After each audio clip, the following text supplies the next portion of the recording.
Magandang araw sa inyong lahat. Narito ang isang nakakatakot na kwentong bayan mula sa bansang Pilipinas. Ang pamagat ng ating kwento ngayon ay ang aswang sa barangay San Isidro. Sa isang liblib na barangay sa probinsya, may isang batang babae na nagngangalang Maria. Siya ay kilala sa pagiging matulungin at masayahin. Isang araw, habang naglalaro siya sa kagubatan malapit sa kanilang bahay, nakatagpo siya ng isang matandang babae na nagmamasid sa kanya mula sa likod ng puno. Ang matanda ay may kakaibang hitsura, maputla ang balat, mahabang pangil at mga mata na kumikislap sa dilim. Lumalapit si Maria at nagtanong, Lola, anong ginagawa niyo dito sa gubat?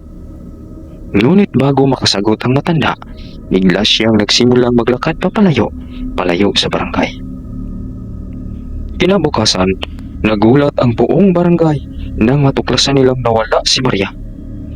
Hinahanap siya ng buong komunidad, ngunit walang makapagsabi kung saan siya napunta. Makalipas ang ilang linggo, may isang mangukit ng kahoy na naglalakad sa kagubatan. Nang makita niya ang isang puno ng may kakaibang ukit, lumapit siya at napansin niyang may isang batang babae na nakaupo sa ilalim ng puno, nakangiti at tila walang kibo. Dahil sa takot, tumakbo ang mga ukit ng kahoy pabalik sa barangay at ikwento ang kaniyang nakita. Ang mga matatanda sa barangay ay nagsabi na ang batang babae ay isang aswang.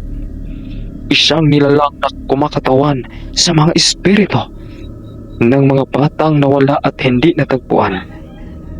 Ayon sa kanilang paniwala, ang aswang ay nagiging bahagi ng kagubatan at nagmamasid sa mga dumadaan, naghahanap ng mga batang malulungkot at nawawala.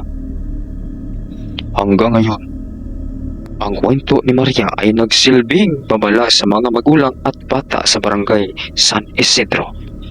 Pinapayuhan silang huwag magtangkang maglakbay mag-isa sa gubatan, lalo na sa dapit hapon, upang iwasan ang pagkakaroon ng malasakit sa mga hindi nakakitang nilalang na nagmamasid mula sa dilim.